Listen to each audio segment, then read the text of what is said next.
My grandmother, Mary Beth Porter Hambrick, died early Friday morning, passing peacefully in her sleep around 1 a.m.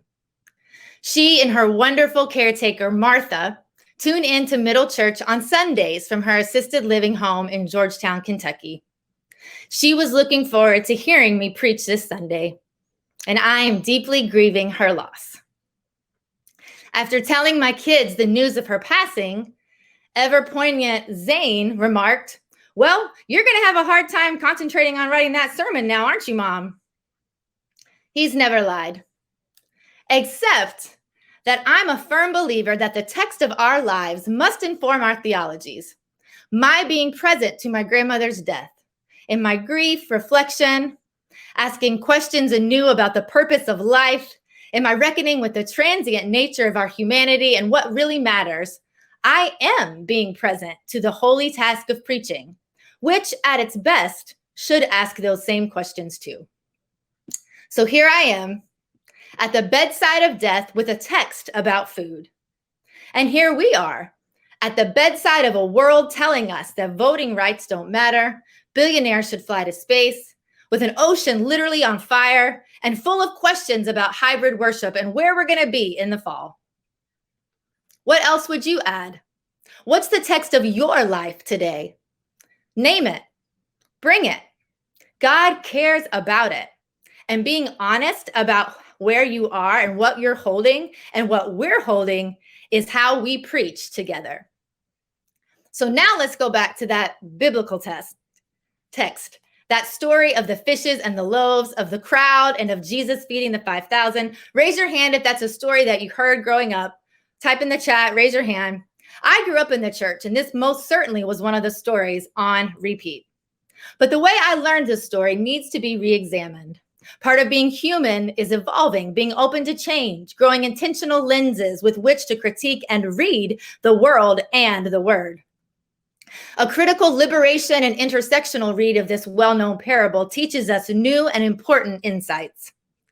The first being that this is not some far-fetched story about the magical multiplication of something out of nothing, but rather a story that demonstrates that the miracle was the crowd, the people, that the people had among them what was needed, actually more than what was needed. Remember, there were 12 leftover baskets. I had a seminary professor who always said, either everything in life is a miracle or nothing is. So if there is a miracle here, y'all, the miracle is that our foundation is one of abundance rather than scarcity, and that our foundation is us. When we push this story to the far-flung realm of magic, we remove the need for us to see ourselves in it. We fall short of understanding what it means to do life together. It allows us to be a little lazy, to live our lives waiting for the Almighty, the powerful, the magician to show up and provide. Now, I'm not saying that God isn't powerful. God most certainly is. And we are the miracle. We are the everyday showing up. We are the crowd that has it. We have among us what we need to feed the hungry, to clothe the naked, to house the unhoused, to love the trans child, to teach white children critical race theory. Just another important lens we need to apply. We have among us what we need to save our planet from ecological devastation. We have among us the resources to care for and protect our communities without police. We have among us what we need. We are the miracles. When we look inside ourselves, go deep in our pockets and give. The second thing a critical reading of this story helps us see is who wasn't being counted. I was taught, and we literally read in the Gospels, that there were 5,000 men in the crowd. What's true, you all, is that there were likely more like 15,000 people. But you know who didn't count, who wasn't counted, who didn't make it in the book, in the records? The women and children. Megan McKenna suggests in her book, Not Counting Women and Children, that the ratio of women and children to adult men that day would have been about 5 or 6 to 1. So the crowd was a whole lot bigger than 5,000. She also suggests that it's likely that women, not surprisingly, were the ones who would have taken care to pack provisions in baskets, provisions like bread and fish, when families set out to follow Jesus.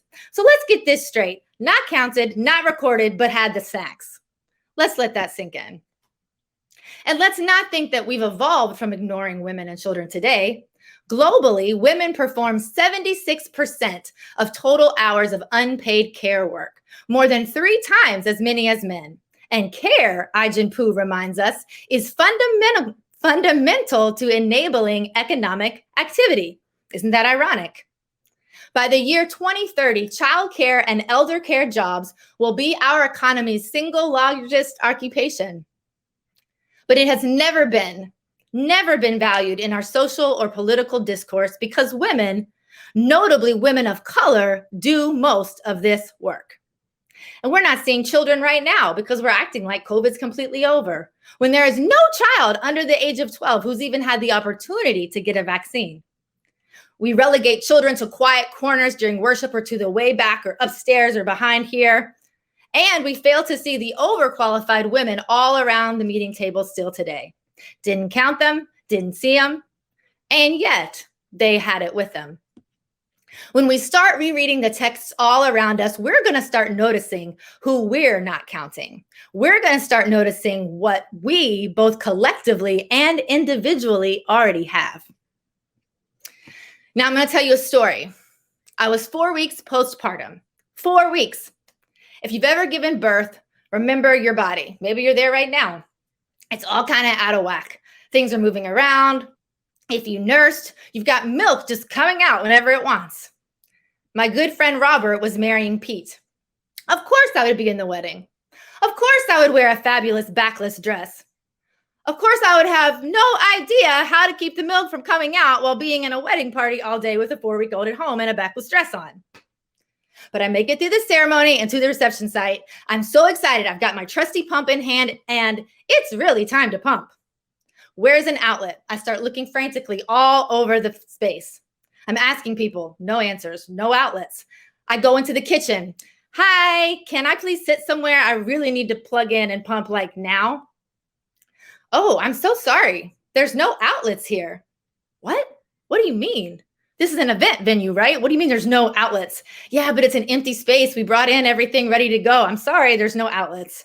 I hear the bridal party beginning to be called outside the kitchen door. I'm literally going to be spraying milk all over this place while walking in front of hundreds of people. I'm thinking to myself in horror.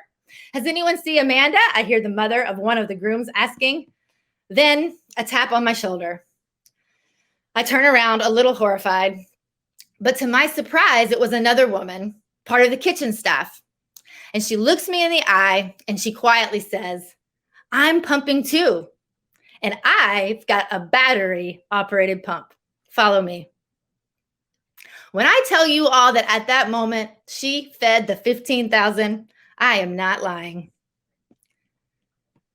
So friends, if we have all that we need, why is it still so hard? Why is it still not working?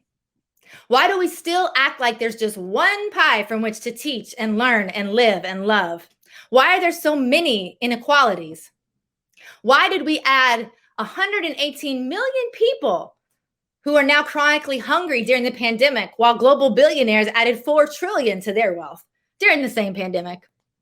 The cost to end world hunger, by the way, 330 billion is what billionaires make in 1 month. Why are we restricting voting rights when it seems pretty sane that every person should get to vote? Why are we so divided politically, religiously, and practically every way if we have all that we need among us? It's because we need a fundamental mindset shift. Just because we have all this among us doesn't mean we act like we know how to live. It's hard to believe that we have it, especially in a society that leads with the narrative of scarcity rather than abundance.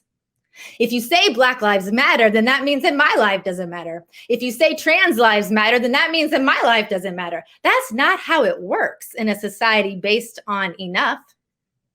And so the third lesson I want to pull from today's parable is one that Jesus teaches quite plainly as he challenges and subverts prevailing societal norms. Denise Reynolds points out that the disciples speak in terms of money.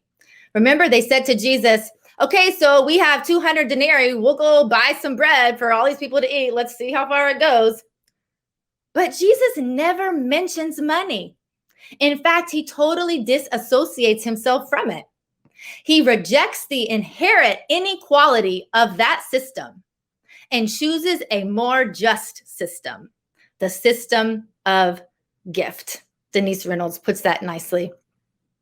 Jesus advocates the Deuteronomic codes system of the gift.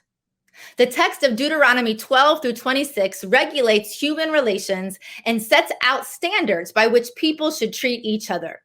The possibility of living in peace can only be realized when people institute reciprocal giving in all aspects of life. We're not there because we aren't even starting from the right place. In a society dominated by those who have economic and political power, we can have bread only for money. But there is another way. We can have bread with gift, with care, with intention, with sharing, with believing, with seeing each other as assets, with seeing ourselves as assets. Now, understanding the economic systems and all systems, capitalism, white supremacy, ableism, heteronormativity, Christian nationalism, the patriarchy, we could keep going. Understanding all these systems of which we are a part and our place within them is a necessary step in overcoming systemic injustice and inequality. And we've got to take that step. Let's start imagining an entire different way of orienting and sustaining our lives. One that's not based on denarii. Can we totally reject that? Jesus did. Let's orient our lives rather on gift, on care and community, and the foundation that we have within each other enough. I was at a community day with Henry Street Settlement yesterday. It was beautiful. Hundreds of kids, very COVID safe, and somebody brings a bunch of pizzas. Now, my white colonized mindset still teeters into scarcity pretty often and starts looking nervously around counting the kids. Is there going to be enough? What are we going to do? Should I wait? Of course there will be enough. Because if there isn't, don't you think somebody's going to order some more pizza? Don't you think somebody's going to pull a snack out of their purse? There is always enough. We have to constantly reorder our minds, decolonize violent ways white supremacy and capitalism have taught us to think. It is daily work for me. Where do you see yourself in this story? As having something to give or as hungry? Both are honorable, and part of the way we live is believing that when we're hungry, somebody is going to have something for us. And the reverse, that when we have something to give, we give it. And in that way, we are all hungry and gift givers at the same time. Our hunger becomes gift because it takes both to create a world where everybody is free, where everybody has enough. Mariam Kaba says it better. There will be no magical day of liberation that we do not make. There will be no magical day of liberation that we do not make. Women, men, children, non-binary, gender non-conforming people, we are all here. We brought the snacks. We have the stuff we need. Let's start seeing each other and believing this to be true. Amen.